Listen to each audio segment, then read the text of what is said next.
we started off really talking about the economy that we've inherited from the 20th century.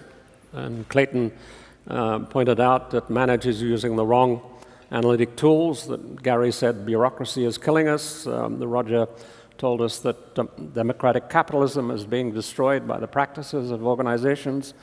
Martin Wolf told us that maximizing shareholder value was almost the dumbest idea in the world.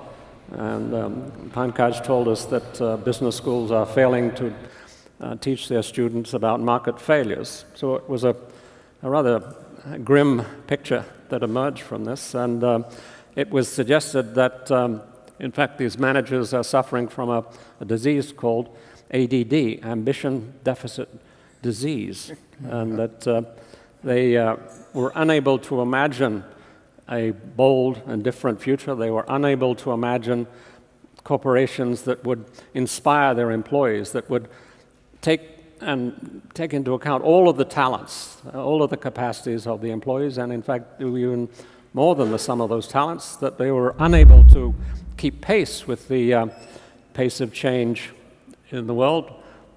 They would be unable, for instance, to envisage how a firm might be able to make 30 innovations a day. That would be an inconceivable thing to do. So the lack of imagination, if you like, of managers in this traditional economy was one of the things that came out. And also the fact that the goals and the practices and the metrics of this yesterday's economy fit together as a perfect marriage. In fact, when you have a goal of making money, you cannot inspire people to work for that goal, so you have to have command and control. You have to have hierarchical bureaucracy to force people to pursue a goal that people don't want to have. So those two things fit together as kind of like an invisible glue, the invisible link that joins the goals and the methods and the metrics together. And there was also a tone of a fear for the future.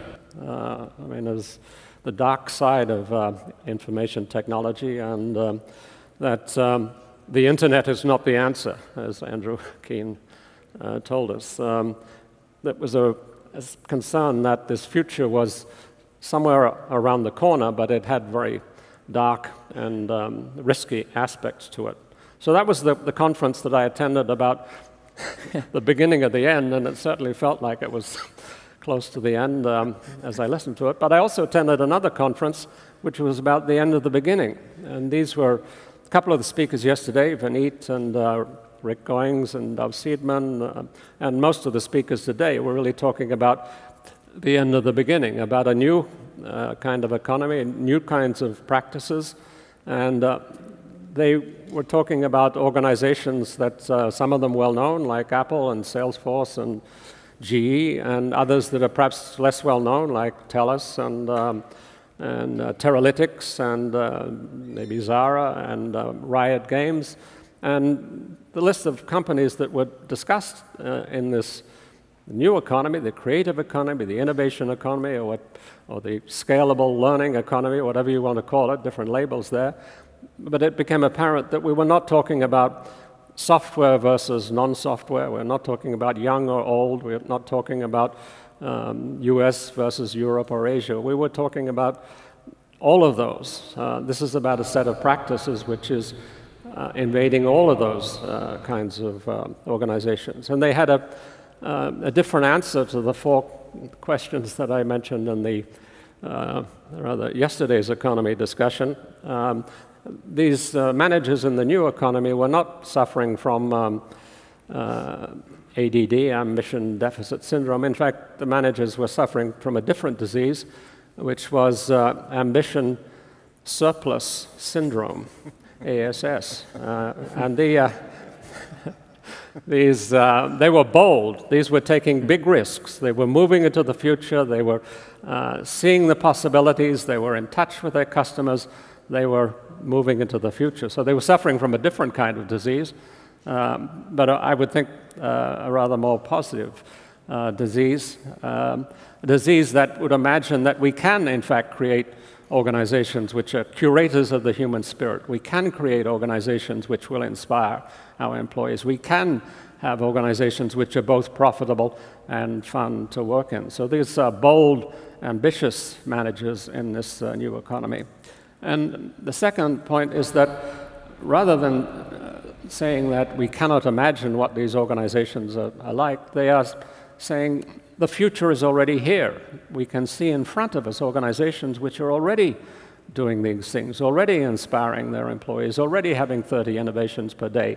These are not things that we have to imagine or dream what it might be like. We can actually go and visit these organizations and see how they're being run. And it's not imaginary things that are occurring. And these organizations are also held together by goals and methods and metrics which fit together as a pattern, as an invisible link, as a glue that holds them together. If you only do part of it, then you are likely to sink back into the economy of yesterday. And finally, the managers here are not unaware of the risks. I think they're very much aware of the risks, of the dangers that technology could be a problem, but the sense that the internet is not the answer is not really the tone of the discussion. It's rather, let's take advantages of the opportunities while being aware of and coping with the risks. I think the idea that the internet is not the answer is like a conversation 10,000 years ago when people were saying, the wheel is not the answer. The wheel is not the answer. No, it wasn't the answer, but it certainly changed everything. And when you have a technology advance, when every human being can communicate at zero cost with every other human being, we have a radically different situation in front of us. It may be abused, but the potential, the opportunity is so vast that it will be a tragedy if we don't take advantage of it. So these two conferences, they were both exciting conferences, and I enjoyed both of them. And the speakers were perfectly right. They were all correct. They were talking about two different economies which are working in parallel and at the same time. And it's not either or. It's not a glass half full or half empty. It's two different glasses. One glass is leaking, and it's in decline, and the other glass is getting progressively full as we understand how to make it happen, and it will happen, I believe, inexorably, because the economics will drive it forward, because the organizations in the creative economy are so much more profitable. Set aside that they're fun to work in, set aside that they produce more for the economy. They simply are more economically viable than the others, and so over time, they will drive these traditional organizations either out of business or force them to adopt these new methods. So it's not a question of whether it will happen, it's only a question of time. Are we going to go through a period of brutal and ugly and unintelligent change, or are we going to go through a process of agile and intelligent and elegant transition into the future?